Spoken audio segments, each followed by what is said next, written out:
오늘 아침 전북권 주요 뉴스입니다. 정읍의 한 마을 주민들이 오랜 기간 축산 악취에 고통받고 있습니다. 불법 증축에도 불구하고 무허가 축사는 합법 시설이 될 가능성이 큽니다. 콜센터 여고생 사망 사건 이후 교육당국이 현장 실습 제도의 전면 개선을 추진했지만 정책은 오히려 후퇴하고 있다는 지적입니다. 군산 하수관거 사업의 민관 조사가 한 달 전 마무리됐습니다. 하지만 보고서 채택이 미뤄지면서 또 다른 의문이 제기되고 있습니다. 전라북도는 새벽 사이에 서해안에 시간당 20mm의 강한 비가 내렸다 그쳤고 호우특보도 해제됐지만 모레까지 비 소식이 있습니다. 여러분 안녕하십니까? 전주 MBC 뉴스투데이입니다. 전라북도는 새벽 사이 비가 내렸다 그친 가운데 당분간 비 소식이 이어지겠습니다. 새벽에 부안이 시간당 20mm의 강한 비가 내린 가운데 강수량은 장수가 57mm로 가장 많았고 익산 45.6mm, 전주 35.9mm를 기록했습니다. 순천과 진안의 호우주의보는 해제됐고 모레까지 최대 70mm의 장맛비가 내리겠습니다. 정읍의 한 마을 주민들이 인근 무허가 축사로 인해 오랜 기간 극심한 고통을 받고 있습니다. 더욱이 무허가 축사는 양성화 법안에 따라 합법 시설이 될 가능성이 크다는데요. 주민들의 고통과 피해는 도대체 어디에 하소연해야 할까요? 박연선 기자가 취재했습니다. 정읍시 감곡면 회안마을입니다. 마을과 불과 50m 떨어진 곳에 40년 된 무허가 축사가 있는데 마을 주민들은 수십 년째 지독한 악취에 고통을 호소하고 있습니다. 창문을 열고 살 수가 없어요, 사람이. 밤잠도 설치지. 진짜 피곤하기도 여러 가지로 고통스럽게 살아. 축사에서 발생한 먼지 역시 걸러지지 않은 채 그대로 마을로 날아듭니다. 무단으로 방류한 오물들은 인근 농수로를 오염시키고 있습니다. 이 축사는 80년대에 소 대여섯 마리로 시작해 93년에는 800제곱미터 면적의 축사 허가를 받았습니다. 이후 사육두수가 계속 늘자 농장주는 허가도 없이 기존의 4배 규모까지 축사를 늘렸습니다. 주먹구구식으로 축사를 짓다 보니 악취 저감 시설은 물론 환기 시설도 없습니다. 불법 축사로 인한 고통은 결국 주민들 몫이었습니다. 3분 정도가 전립선 암을 공통적으로 앓고 있고 신장에 문제가 생겨서 혈액투석을 받는다든가 하는 여기 인구도 몇 안 되는데 거의 대부분이 다 그런 질병을 앓고 있어요. 문제는 이 시설이 양성화란 이름으로 합법 시설이 될 수 있다는 겁니다. 무허가 축사라도 2013년 이전에 지어졌다면 거주지와의 거리나 시설 개선 여부와 상관없이 시설 허가를 받을 수 있습니다. 양성화 대상이기 때문에 또 저희가 행정적으로는 또 이게 안 해줄 수는 또 없어요. 일괄적으로 적용을 해야 되는데. 불법으로 증축한 축사로 인해 주민들은 끊임없이 고통을 받고 있는 상황이어서 무허가 축사에 대한 양성화가 바람직한 것인지 충분한 고민이 필요해 보입니다. MBC 뉴스 박연선입니다. 2년 전 도내 한 대기업 콜센터에서 현장 실습을 하던 여고생이 업무 스트레스로 목숨을 끊은 사건이 있었죠.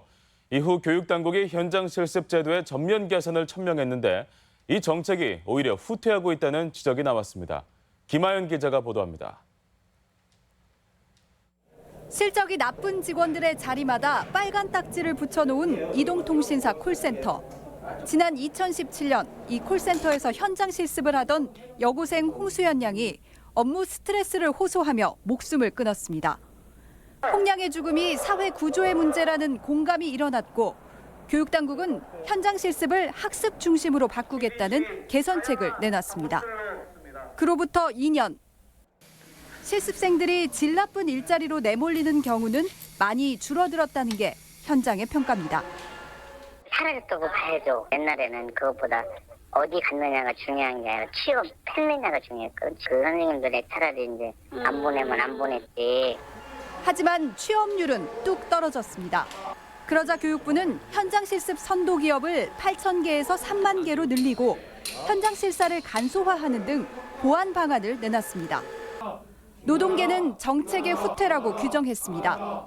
한 달로 제한됐던 현장 실습 기간이 많은 예외 사유를 두면서 다시 늘어났고 대상 기업들도 대폭 늘어나 결국 실습 중 학생들의 안전을 담보하기 어려운 구조로 되돌아갈 수밖에 없다는 겁니다.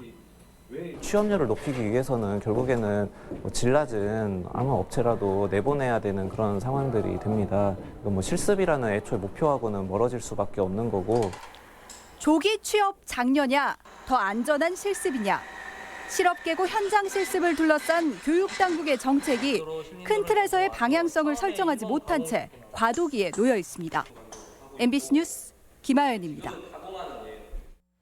일본의 보복성 수출 규제, 도내 지방의회 반발이 확산되고 있습니다. 일제 강제징용 배상 판결에 일본이 보복성 수출 규제를 발표한 뒤 도내에서는 어제 전주시 의회까지 모두 12개 시군 의회에서 규탄 결의안을 채택했습니다. 또 오늘은 도의회, 내일은 고창과 순창군 의회가 규탄 결의안 채택에 나서는 등 지방의회를 중심으로 반일 정서가 빠르게 번지고 있습니다. 일본 수출 규제 대응법을 모색하는 자리가 마련됐습니다. 전라북도는 일본 수출 규제 확대에 대비해 도청에서 광전자와 제논 전장 등 도내 반도체, 자동차 관련 업체들과 대책 회의를 가졌습니다. 어제 회의에서는 도내 피해 현황을 파악하고 수출 규제 비상 대책반 구성과 기업 피해 신고센터 운영을 논의했습니다. 정부가 어제 7곳의 규제 자유특구를 발표하면서 여러 시도가 산업 활성화에 전기를 마련하게 됐는데요. 하지만 전북은 이름을 올리지 못하면서 신산업 추진에 소외되는 것 아니냐는 우려가 나오고 있습니다. 강동엽 기자입니다. 규제 철폐가 지역에서 본격화됐습니다. 정부가 지방에 규제 자유 특구를 선정해 개인정보나 블록체인 등을 활용한 혁신 기술의 시험장으로 조성하기로 한 겁니다. 문재인 대통령은 시도지사 간담회에 참석해 시도별 규제 특구 전시관을 둘러보며 높은 기대를 나타냈습니다. 기술 개발과 신산업 진출로 7천억 원의 매출과 3천 명 이상의 고용 유발 효과가 예상되기 때문입니다. 지방정부의 역할이 매우 중요합니다. 중앙정부가 발빠르게 하지 못하는 선제적인 실험 또 혁신적인 도전이 절실합니다. 하지만 전북은 주목받지 못했습니다. 전남과 강원, 세종과 부산 등 규제 자유 특구로 선정된 7곳에 이름을 올리지 못한 겁니다. 전북은 홀로그램 산업을 활용해 특구 선정을 추진했지만 공모 단계에서 신청서조차 내지 못했습니다. 산업이 초기 단계인데다가 규제 발굴 등 준비가 부족하다는 이유로 정부 협의 과정에서 보류된 것인데 사업 선정부터가 잘못된 것 아니냐는 지적이 나오고 있습니다. 당장 하반기에는 홀로그램 대신 미세먼지 저감 상용차 사업으로 규제 특구를 신청하기로 했습니다.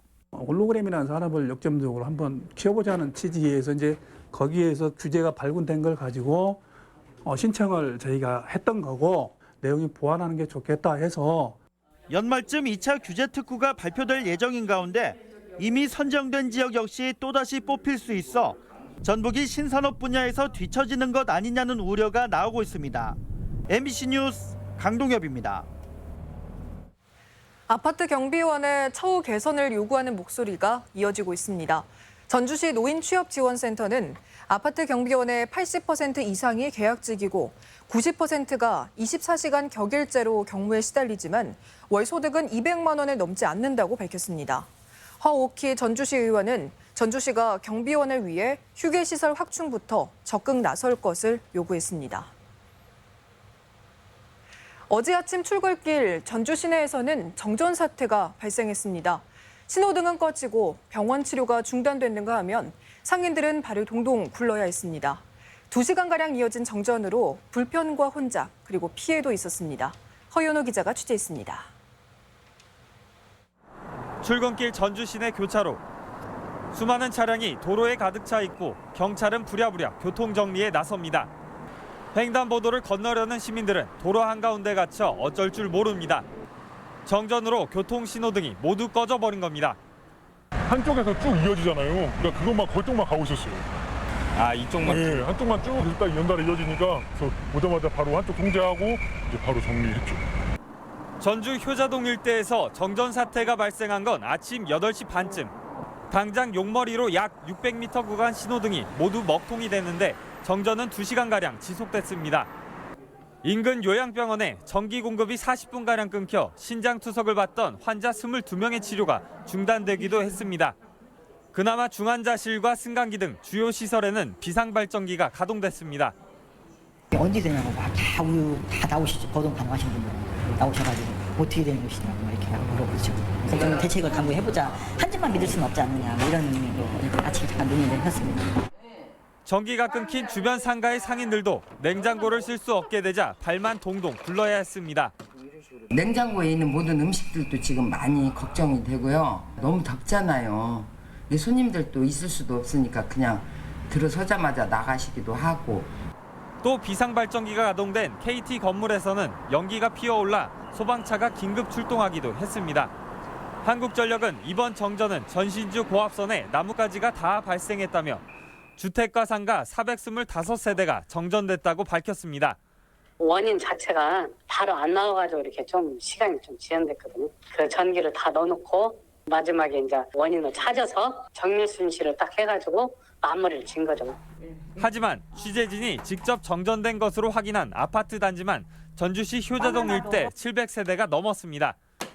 여기에 정전 발생부터 복구까지 2시간이나 걸려 한전의 위기관리 능력에 의문이 제기되고 있습니다. MBC 뉴스 허연호입니다.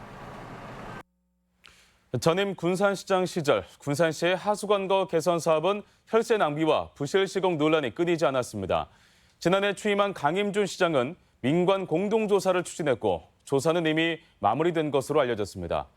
그런데 조사 결과 발표가 계속 미뤄지고 있어 여러 의문을 낳고 있습니다. 이몽진 기자입니다. 지난 2008년에서 2011년 사이에 추진된 군산 하수관거 사업은 718억 원이 투입돼 114.4km의 하수관을 정비했습니다. 하지만 설계 미반영과 부실 시공이라는 민원이 끊이지 않았고 검찰과 경찰의 수사, 전수조사가 실시되는 등 잡음이 잇따랐습니다. 결국 지난해 11월에 민관위원 9명이 참여한 공동조사단이 발족해 지난 7개월간 활동을 벌였고 조사 보고서를 작성했습니다. 공동조사단은 새로운 공법인 추진관로 3.5km가 제대로 시공되지 않고 우수관로 1.2km가 매설되지 않았으며 배수 설비와 정화조 설치에도 상당한 문제점이 발견된 것으로 파악했습니다. 사정이 이런데도 하수관거 사업 시행사와 운영사의 문제 제기 그리고 공동조사단에 참여한 군산시 관계자와의 의견 충돌로 보고서를 아직까지 제출하지 못하고 있습니다. 시행사랑 운영사에서 그런 걸 제출도 하지 않은 상태에서 저희는 정식으로 문서화해가지고 공동조사단은 당초 3억 원의 시 예산을 사업비로 지원받았는데 조사 기간 내내 시민단체 출신 민간위원들과 공적위원 간의 마찰로 내실 있는 운영에 한계를 보였다는 지적이 있었습니다. 군산시는 조만간 조사 보고서 결과를 공개하는 방안에 대해 고심하고 있습니다.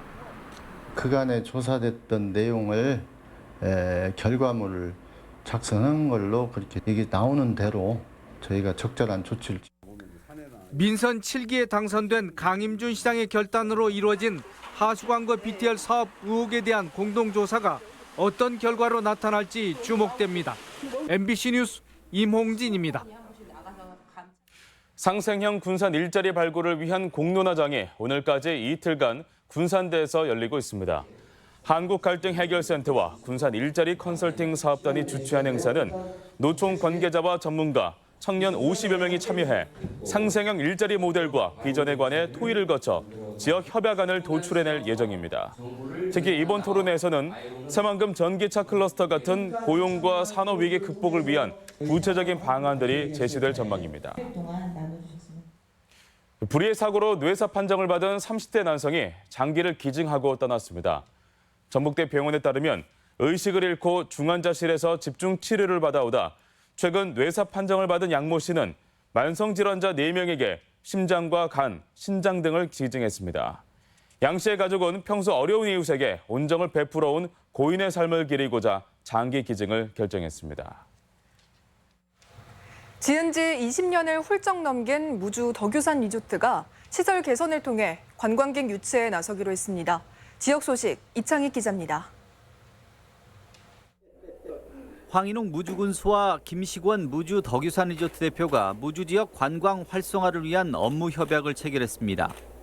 무주 덕유산 리조트는 앞으로 가족 호텔을 리모델링하는 등 노후 시설을 전면 개선하고 여름철 관광객 유치를 위해 워터파크도 새로 짓기로 했습니다. 또 루지와 짚라인 등 다양한 고객 맞춤형 컨텐츠를 개발해 무주 관광의 중심으로 거듭나기로 했습니다. 무주는 우리나라 관광의 중심지였습니다. 오늘을 계기로 해서 무주의 자존심을 되찾아서 기필코 1000만 관광객 시대를 반드시 이뤄가겠습니다. 남원시 보건소는 치매에 대한 인식 개선을 위해 청소년 기자단을 출범시켰습니다. 남원여고와 서진여고 학생 14명으로 구성된 청소년 기자단은 치매에 대한 부정적인 인식 개선을 위해 다양한 치매 관련 정보를 소셜미디어에 올릴 계획입니다. 청소년 기자단 운영으로 다양한 컨텐츠를 활용하여 치매에 대한 부정적인 인식이 개선될 수 있는 계기가 마련되도록 하겠습니다. 장수군이 청소년과 여성의 복지 증진을 위해 여성 청소년 문화센터와 공동 육아 나눔터의 문을 열었습니다. 여성 청소년 문화센터는 청소년의 상담과 경력 단절 여성을 위한 프로그램이 진행되고 공동 육아 나눔센터에서는 맞벌이 가정 자녀를 위한 맞춤형 돌봄 서비스가 제공됩니다. 다양한 문화 프로그램을 통해 여성과 청소년들에게 가능성을 열어주고 꿈과 희망을 키울 수 있도록 적극 지원하겠습니다. 완주군이 성수기 숙박업소에 대한 대대적인 위생 점검에 나섰습니다. 완주군은 오늘부터 사흘간 관내 숙박업소 15곳에 대해 청결 상태를 점검하고 부당요금 징수 여부도 살펴 위반 사항이 나오면 행정 조치할 계획입니다. MBC 뉴스 이창익입니다. 우리 지역 행사와 문화 소식입니다.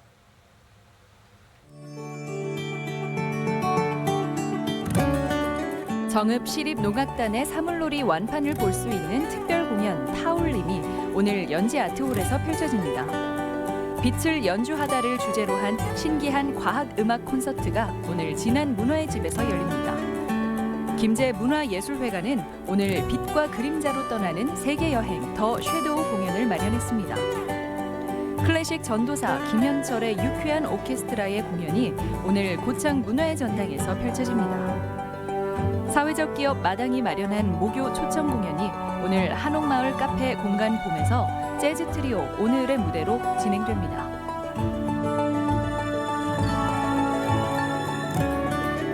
전주 복숭아의 인지도 제고를 위해 오늘과 내일 전주 종합경기장에서 전주 명품 복숭아 큰잔치에서 열립니다. 모레부터 이틀간 진안군 동양면 체련공원 일원에서 제11회 진안공원 수박축제가 열립니다. 어린이들을 위한 한여름 물놀이 축제가 내일까지 한국전기안전공사 본사 사옥에서 마련됩니다. 군산시 상생형 지역 일자리 공론화를 위한 토론회가 오늘 군산대학교에서 열립니다. 2019 전국 여성 농업인 한마음 대회가 오늘 김제 실내체육관에서 있습니다.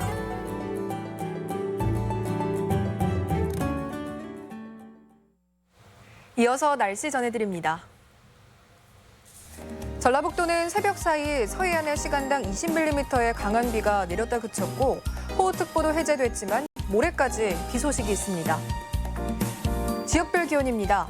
전주는 아침 기온 26도에서 낮 기온은 29도, 익산은 25도에서 29도, 동북권은 무주가 25도에서 29도, 진안은 24도에서 27도, 서해안권은 군산이 25도에서 28도, 고창이 25도에서 29도 등을 기록하겠습니다.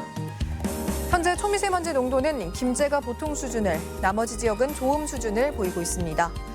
오늘 하루 미세먼지와 초미세먼지 농도는 대부분 좋음 수준을 나타내겠습니다.